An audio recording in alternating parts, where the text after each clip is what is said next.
ये question JEE mains 2024 में आया, जो एक ग्रेविटेशन के चैप्टर से लिया गया, जो क्लास 11th फिजिक्स से है। तो क्वेश्चन कुछ इस प्रकार है कि एक planet takes 200 days to complete one revolution around the sun. If the distance of the planet from the sun is reduced to 1/4 to the original distance, how many days will it takes to complete one revolution.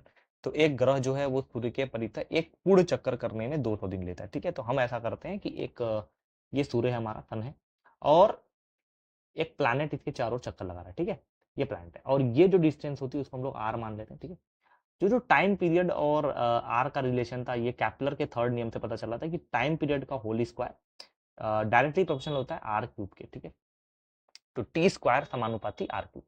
तो सवाल ये है, या question ये कह रहा था कि एक चक्कर पूरा करने में 200 दिन लेता है। ठीक है, तो हम एक चक्कर पूरा करने में 200 दिन लेते हैं, मतलब टाइम पीरियड जो मेरा पहला वाला था वो 200 दिन है। अगर हम इसके रेडियस को, मतलब R1 को आर मान लेते हैं तो ठीक है।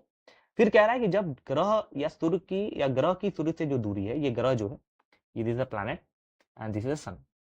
अब इसकी जो डिस्टेंस है, प्रारंभिक दूरी का एक चौथाई तक घटा दी जाती है, मतलब इसको घटा घटा के R/4 कर देते हैं, बहुत कम कर दिया गया।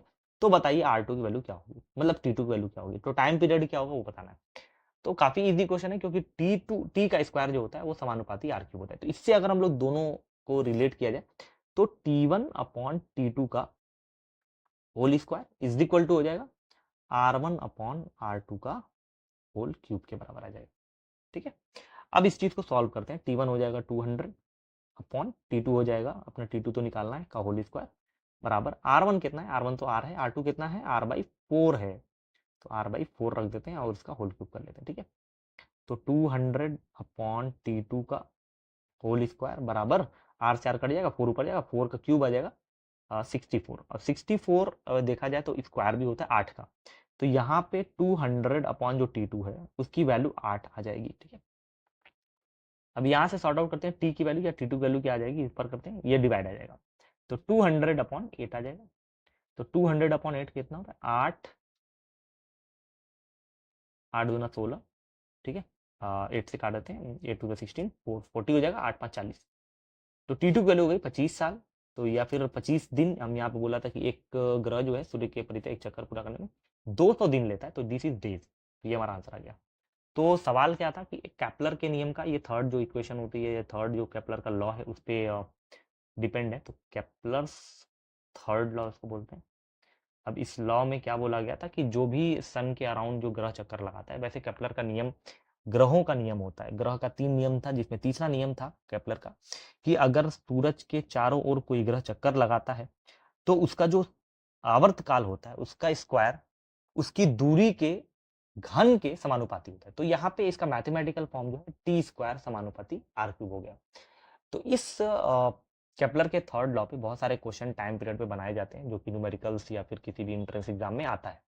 तो सवाल भी इसी प्रकार का ही होता है जैसा ये क्वेश्चन दिया हुआ है। तो इस क्वेश्चन में दिया हुआ था कि एक सन के चारों ओर ग्रह चक्कर लगा रहा था 200 दिन में। ठीक है, तो हमने क्या किया कि उसके रेडियस को आर मान लिया। अब आर डिस्टेंस तय करने में, मतलब आर जो रेडियस है उसके अराउंड अगर चक्कर लगाता था तो 200 दिन लेता था। ठीक है, टाइम पीरियड हो गया 200 डेज। ठीक है, फिर कह रहा है कि अगर हम डिस्टेंस को घटा देते हैं, distance of the planet from the sun is reduce to 1/4, अगर हम इसकी डिस्टेंस को 1/4 घटा देते हैं, मतलब वहां तक पहुंचा देते हैं, तो बताइए टाइम पीरियड क्या हो जाएगा। तो R2 की वैल्यू को R/4 करके T2 निकालने बोला गया। तो इस समानुपाती या डायरेक्टली प्रोपोर्शनल का जो ये इक्वेशन दिया हुआ था, इस पे सवाल को लगाया गया। इस पे T1 और T2 रखा गया, तो T1/T2 का होल स्क्वायर आ गया, R1/R2 का होल क्यूब के बराबर आ गया। फिर वैल्यूज को रखा गया, वैल्यूज को रखने पे काफी वैल्यू सिंपल थी, जिसको सॉर्ट आउट करना काफी आसान था। तो सॉल्व करने के बाद हमारा जो T2 आया वो आया 25। तो ये क्या हो गया, 25 हमारा आंसर हो गया। अब ऑप्शन में अगर देखा जाए, तो ऑप्शन में 20, 50, 100 एंड 25, 25 ऑप्शन में दिया हुआ है, तो 25 ऑप्शन सही हो गया।